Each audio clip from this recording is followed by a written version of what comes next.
ओम शांति। आज 22 मार्च 2024 के बाबा के अनमोल मधुर महावाक्य सुनेंगे। आज की मुरली में बाबा कहे, बच्चे तुम्हें अंतर्मुखी रहना है, बाह्य मुक्ता में नहीं आना है। जितना अंतर्मुखी होकर के प्रेम से बाबा को याद करेंगे उतना ही पाप कटते जाएंगे। बाह्य मुक्ता में आने से हर एक की दृष्टि बाहर में जाती है, अर्थात किसी न किसी के अवगुण पर जाएंगी। ये ऐसा करता है, उसमें ये अवगुण है, तो बाबा कहे ये चीज तुम बच्चों को देखनी नहीं है, क्योंकि हर आत्मा अपना एक्यूरेट पार्ट बजा रही है। तो बाबा कहे तुम बच्चों का काम है पढ़ाई पर ध्यान दो, योग पर अटेंशन देते जाओ, पढ़ाई से कभी भी रूठना नहीं है, क्योंकि जितना अच्छी पॉइंट्स को धारण करते जाएंगे उतना ही चढ़ती कला का अनुभव करेंगे। बाबा ने विशेष आज कहा तुम्हें दत्तात्रेय बन जाना है, अर्थात दत्तात्रेय हर आत्मा में सद्गुण देखता था और उस सद्गुण को उठाता था। तो तुम्हें भी ऐसे दत्तात्रेय बन करके हर एक से सद्गुण उठाना है। तो सुनते हैं आज के बाबा के अनमोल मधुर महावाक्य। ओम शांति। मीठे बच्चे, जितना समय मिले अंतर्मुखी रहने का पुरुषार्थ करो, बाह्य मुक्ता में न आओ, तब ही पाप कटेंगे। आज की मुरली से प्रश्न है, चढ़ती कला का पुरुषार्थ क्या है जो बाप हर बच्चे को सिखलाते हैं? उत्तर, पहली पॉइंट, बच्चे चढ़ती कला में जाना है तो बुद्धि योग एक बाप से लगाओ। फलाना ऐसा है, ये ऐसा करता है, इसमें यह अवगुण है, इन बातों में जाने की दरकार नहीं। अवगुण देखने से मुंह मोड़ लो, अपना मुंह फेर लो। दूसरी बात, कभी भी पढ़ाई से रूठना नहीं है। मुरली में जो अच्छी पॉइंट्स है उन्हें धारण करते रहो, तब ही चढ़ती कला हो सकती है। ओम शांति। अभी यह है ज्ञान का क्लास और सवेरे योग का क्लास। अमृत वेले योग का क्लास होता है और फिर मुरली टाइम पर ज्ञान का क्लास है। तो इसीलिए बाबा कहे अभी यह है ज्ञान का क्लास और सवेरे योग का क्लास। योग कौन सा? ये बहुत अच्छी रीति समझाना है, क्योंकि बहुत मनुष्य हठ योग में फंसे हुए हैं। जो हठ योग मनुष्य सिखलाते हैं यह है राजयोग, जो परमात्मा सिखलाते हैं। इतना अंतर है, हठ योग मनुष्य सिखलाते हैं, राजयोग परमात्मा सिखलाते हैं। क्योंकि राजा तो कोई है नहीं जो राजयोग सिखलावे। यह लक्ष्मी नारायण भगवती भगवान है। राजयोग सीखे तब तो भविष्य में भगवती भगवान बने। यह है ही पुरुषोत्तम संगम युग की समझाने। इसको कहा जाता है पुरुषोत्तम। ये समय को कहा जाता है पुरुषोत्तम। पुरानी और नई दुनिया का बीच, पुराने मनुष्य और नए देवताएं। इस समय सभी मनुष्य पुराने हैं। बाबा कहे इस पुरानी दुनिया में कोई नया मनुष्य तो है नहीं, सभी पुराने मनुष्य हैं। नई दुनिया में नई आत्माएं, देवताएं होते हैं, वहां मनुष्य नहीं कहेंगे। नई आत्माएं ऊपर से नीचे उतरती है, सतो प्रधान अवस्था, शरीर भी सतो प्रधान, तो उनको कहा जाता है देवताएं। तो उनको मनुष्य नहीं कहेंगे। बल है मनुष्य, शक्ल सूरत सब मनुष्य की है, परंतु दैवी गुणों वाले हैं, इसलिए देवी देवता कहा जाता है। पवित्र भी रहते हैं। बाप बच्चों को समझाते हैं काम महाशत्रु है। ये रावण का पहला पहला भूत है। काम महाशत्रु ये रावण का पहला पहला भूत है। कोई बहुत क्रोध करते हैं तो कहा जाता है भौं भौं क्यों करते हो। ये दो विकार बड़े शत्रु है। काम और क्रोध ये दो विकार बड़े शत्रु है। लोभ मोह के लिए भौं भौं नहीं कहेंगे। मनुष्य में साइंस घमंड के कारण क्रोध कितना है, यह भी बहुत नुकसानकारक है। आज व्यक्ति के अंदर जो क्रोध है ये बहुत नुकसानकारक है। काम का भूत आदि मध्य अंत दुख देने वाला है। एक दो पर काम कटारी चलाते हैं। यह सब बातें समझकर फिर औरों को समझानी है। तुम्हारे सिवाय बाप से वर्षा लेने का सच्चा रास्ता तो कोई बतला न सके। तुम बच्चे ही बता सकते हो। बेहद के बाप से इतना बड़ा वर्षा कैसे मिलता है। जो किसको समझा नहीं सकते तो जरूर पढ़ाई पर ध्यान नहीं है। बाबा ने जैसे सर्टिफिकेट दिया कि जो किसी को समझा नहीं सकते हैं माना जरूर उसका खुद का पढ़ाई पर ध्यान नहीं है। बुद्धि योग कहाँ भटकता है। युद्ध का मैदान है ना, ऐसा कोई मत समझे। सहज बात है। मन के तूफान व विकल्प ढेर के ढेर न चाहते हुए भी आएंगे। बाबा ने इन एडवांस हम बच्चों को सावधान किया है कि जैसे जैसे आगे बढ़ते जाएंगे तो ये युद्ध का मैदान है। ऐसे भी मत समझे कि ये सहज बात है, क्योंकि मन के तूफान व विकल्प ढेर के ढेर न चाहते हुए भी आएंगे। इसमें मूंझना नहीं है। योग बल से ही माया भागेगी। इसमें पुरुषार्थ बहुत है। धंधा धोरी में कितने थक जाते हैं। मनुष्य धंधे पर जाते हैं तो कितने थक जाते हैं, क्योंकि देह अभिमान में रहते हैं। देह अभिमान के कारण बहुत बातचीत करनी पड़ती है। बाप कहते हैं देही अभिमानी बनो। देही अभिमानी बनने से जो बाप समझाते हैं वही औरों को समझाएंगे। अपने को आत्मा समझ बाप को याद करो। बाप ही शिक्षा देंगे कि बच्चे बाह्य मुखी नहीं होना चाहिए। दुनिया इतनी बाह्य मुखी है, देह अभिमान में है, तो बाबा की शिक्षा है कि बच्चे तुम बाह्य मुखी नहीं होना चाहिए, अंतर्मुखी होना है। बल कहाँ बाह्य मुखी होना भी पड़े, फिर भी जितनी फुर्सत मिले कोशिश कर अंतर्मुखी होना चाहिए। तब ही पाप कटेंगे, नहीं तो न पाप कटेंगे न उच्च पद पाएंगे। अंतर्मुखी नहीं होंगे तो न पाप कटेंगे न उच्च पद पाएंगे।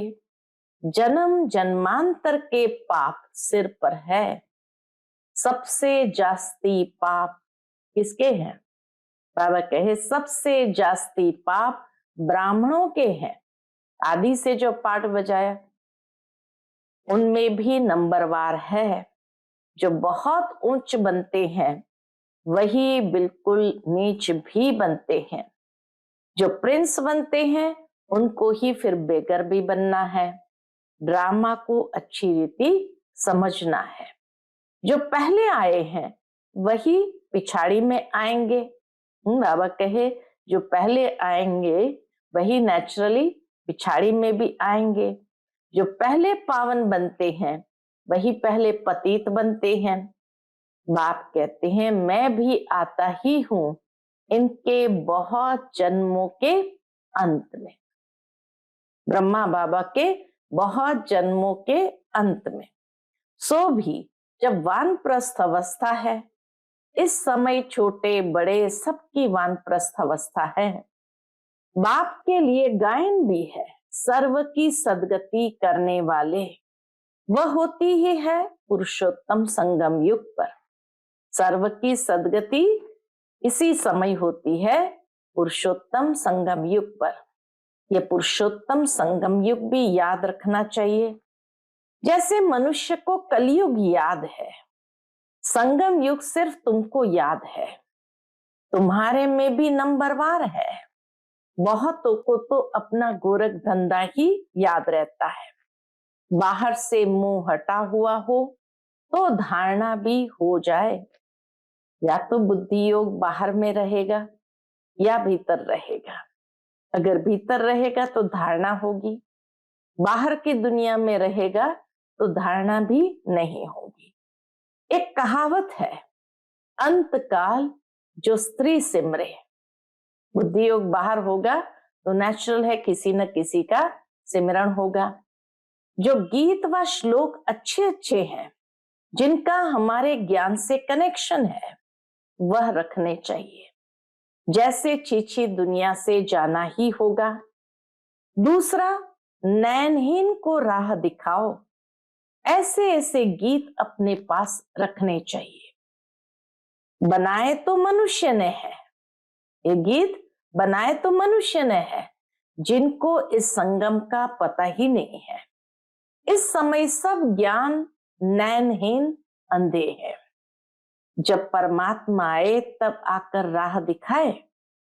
अकेले को तो नहीं दिखाएंगे, तो एक दो को तो नहीं दिखाएंगे। यह है उनकी शिव शक्ति सेना। ये शक्ति सेना क्या करती है? श्रीमत पर नई दुनिया की स्थापना। तुम भी राजयोग सीखते हो, जो भगवान के सिवाय कोई सिखला न सके। भगवान तो निराकार है, उनको तो अपना शरीर है नहीं। बाकी जो भी है सब शरीरधारी है। ऊंचते ऊंच तो एक बाप ही है जो तुमको पढ़ाते हैं। यह तो तुम ही जानो। तुम्हारे में भी नंबरवार है तो तुमको वार्निंग देनी चाहिए, बड़े बड़े अखबार में डालना चाहिए। मनुष्य जो योग सिखलाते हैं वह है हठ योग, राजयोग। एक परमपिता परमात्मा बाप ही सिखलाते हैं, जिससे मुक्ति जीवन मुक्ति मिलती है। ऐसे बाबा कहे तुम्हें बाहर में बोर्ड लगाने चाहिए। हठ योग से दोनों ही नहीं मिलते, न मुक्ति न जीवन मुक्ति। तो इसीलिए बाबा कहे हठ योग से दोनों नहीं मिलती। वह है हठ योग जो कि परंपरा से चला आता है, पुराना है। ये राजयोग सिर्फ संगम युग पर बाप सिखलाते हैं। बाबा ने समझाया है, जब भाषण करते हो तो टॉपिक्स निकालने चाहिए, परंतु ऐसे करते नहीं है। बच्चे ऐसे करते नहीं है। श्रीमत पर चलने वाले बहुत थोड़े हैं।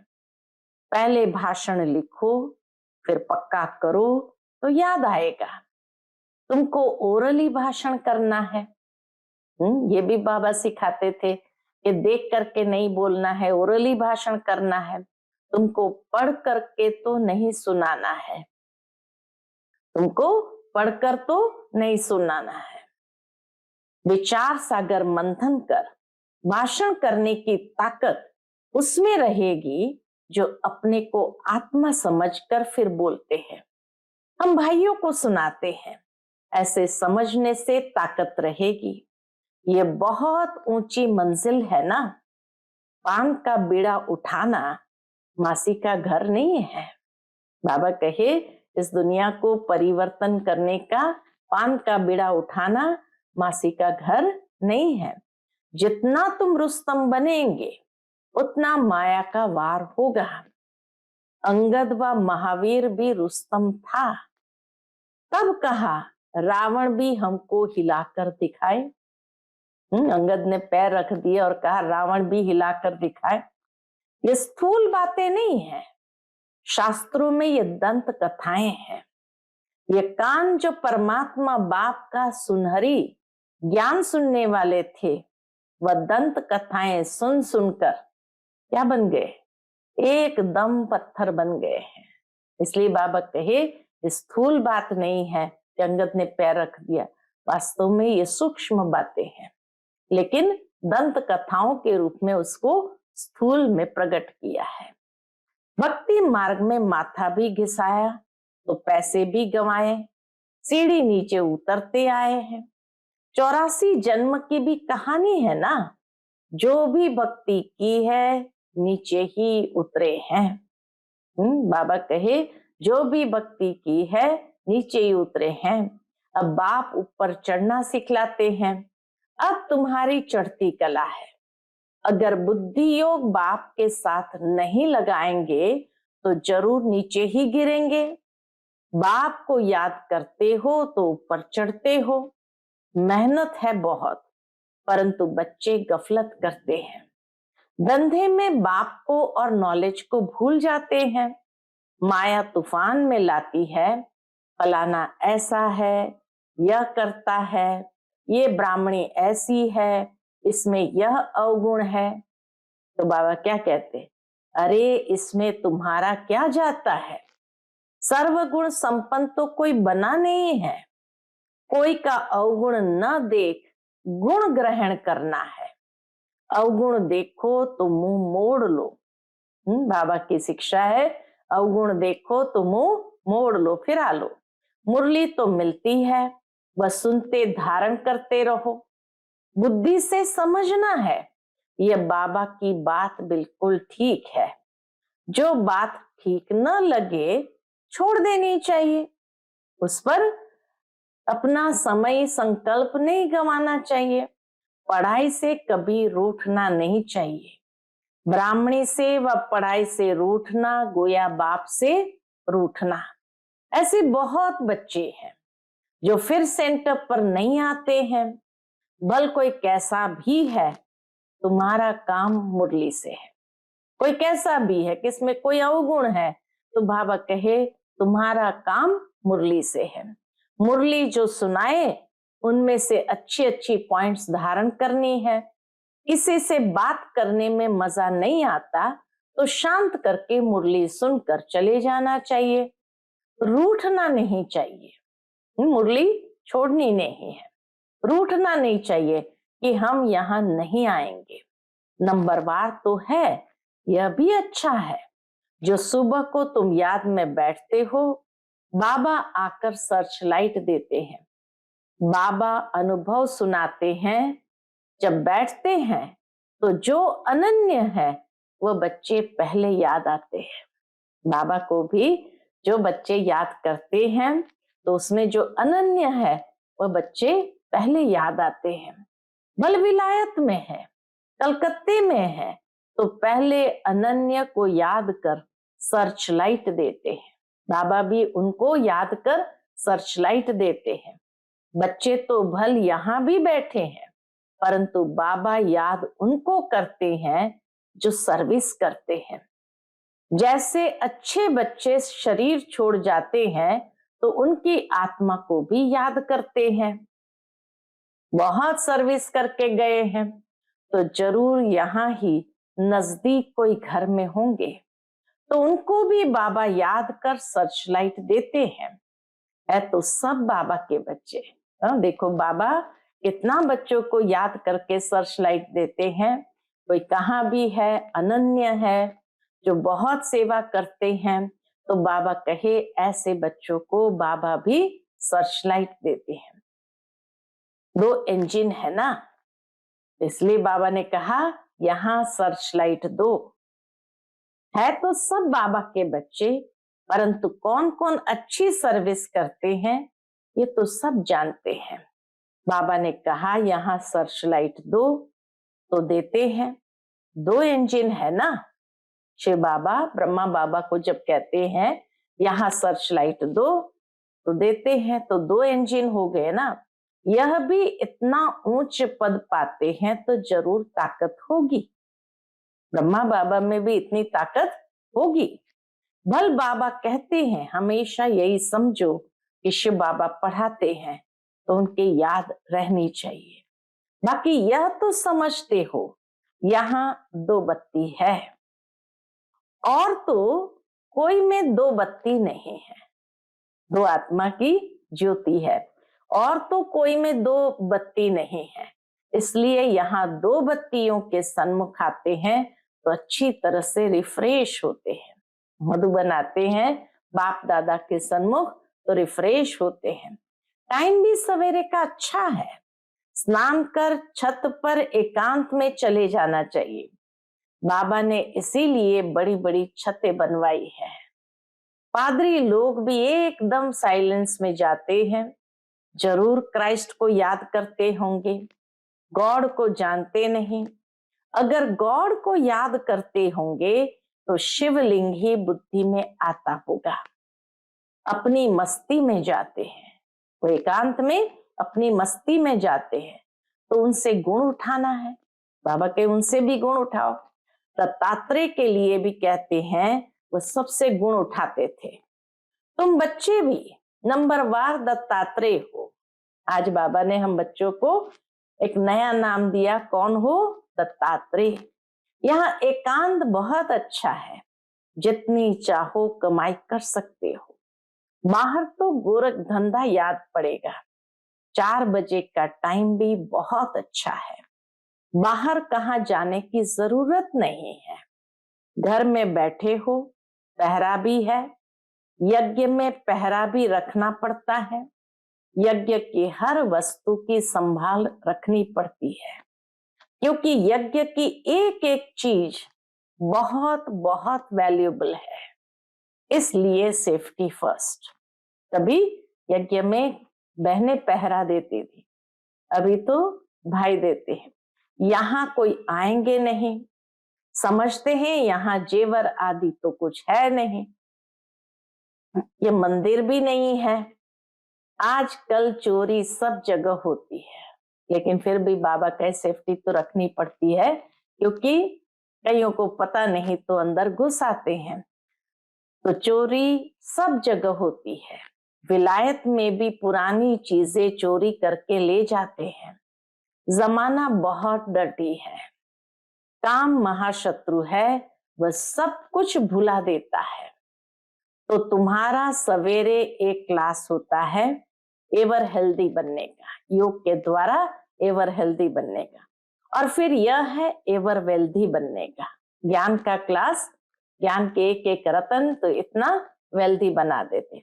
बाप को याद भी करना है, तो विचार सागर मंथन भी करना है। बाप को याद करेंगे तो वर्षा भी याद आएगा। यह युक्ति बहुत सहज है।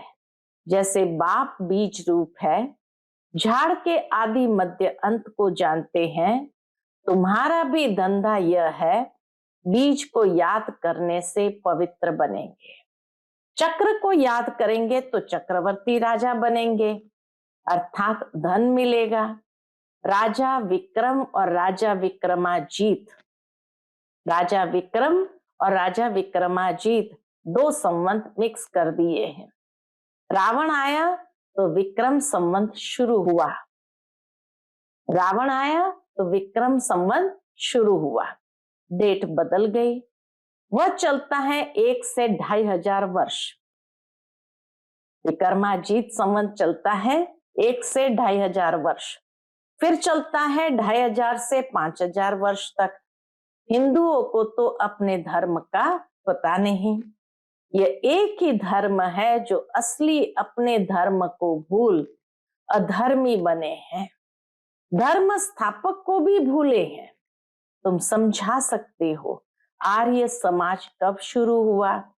आर्य मन सुधरे हुए, तो सुधरे हुए सतयुग में थे, अनार्य अभी है। अब बाप आकर तुमको सुधारते हैं। तुम्हारी बुद्धि में सारा चक्र है। जो अच्छे पुरुषार्थी है वो खुद भी जानते हैं, औरों को भी पुरुषार्थ कराते हैं। बाप है गरीब निवास, गांव वालों को संदेश देना है। 6 चित्र काफी है। 6 चित्र कौन से? एक लक्ष्मी नारायण, शिव बाबा, झाड़, गोला, त्रिमूर्ति और सीढ़ी, ये 6 चित्र काफी है। 84 के चक्र का चित्र बहुत अच्छा है, उस पर अच्छी तरह समझाओ, परंतु माया इतनी प्रबल है जो सब कुछ भुला देती है। यहाँ तो दोनों लाइट इकट्ठी है।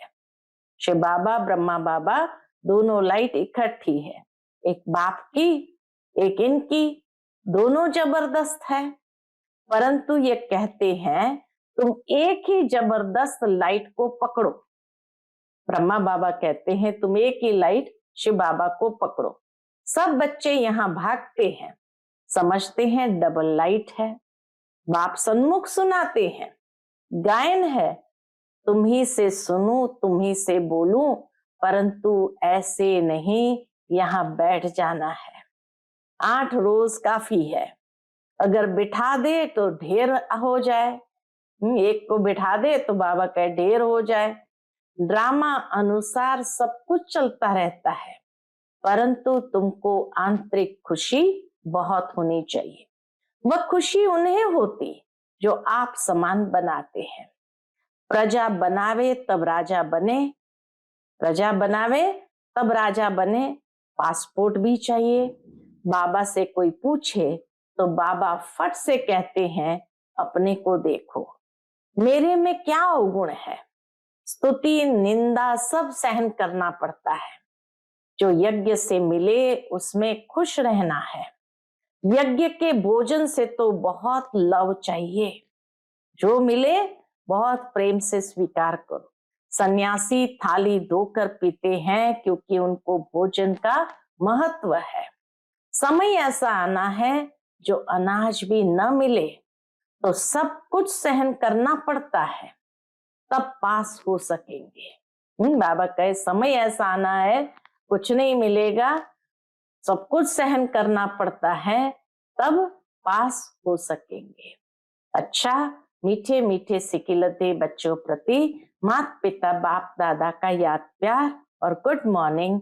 रूहानी बाप की रूहानी बच्चों को नमस्ते। हम सभी रूहानी बच्चों की रूहानी माता पिता बाप दादा को याद प्यार, गुड मॉर्निंग और नमस्ते नमस्ते। शुक्रिया बाबा, शुक्रिया। आज की मुरली से धारणा के लिए मुख्य सार है। पहली पॉइंट, किसी में भी कोई अवगुण दिखाई दे तो अपना मुंह मोड़ लेना है। पढ़ाई से कभी रूठना नहीं है। दत्तात्रेय मिसल सबसे गुण उठाने हैं। दूसरी पॉइंट, बाहर से बुद्धि निकाल अंतर्मुखी रहने का अभ्यास करना है। धंधे दोरी में रहते देही अभिमानी रहना है। बहुत बातचीत में नहीं आना है। बाबा कहे बहुत बातचीत में नहीं आना है। आज का बाप दादा का मधुर वरदान हम बच्चों के प्रति है, ईश्वरीय सेवा के बंधन द्वारा समीप संबंध में आने वाले रॉयल फैमिली के अधिकारी भव। ईश्वरीय सेवा के बंधन द्वारा समीप संबंध में आने वाले रॉयल फैमिली के अधिकारी भव। ईश्वरीय सेवा का बंधन नजदीक संबंध में लाने वाला है। जितनी जो सेवा करता है उतना सेवा का फल समीप संबंध में आता है। यहाँ के सेवाधारी वहां की रॉयल फैमिली के अधिकारी बनेंगे। यहाँ के सेवाधारी वहां के रॉयल फैमिली के अधिकारी बनेंगे। जितनी यहाँ हार्ड सेवा करते उतना वहां आराम से सिंहासन पर बैठेंगे, और यहाँ जो आराम करते हैं वो वहां काम करेंगे। एक एक सेकंड का, एक एक काम का हिसाब किताब बाप के पास है। एक एक सेकंड का, एक एक काम का हिसाब किताब बाप के पास है। आज का स्लोगन है, स्व परिवर्तन द्वारा विश्व परिवर्तन का वाइब्रेशन तीव्र गति से फैलाओ। स्व परिवर्तन द्वारा विश्व परिवर्तन का वाइब्रेशन तीव्र गति से फैलाओ। अच्छा, ओम शांति।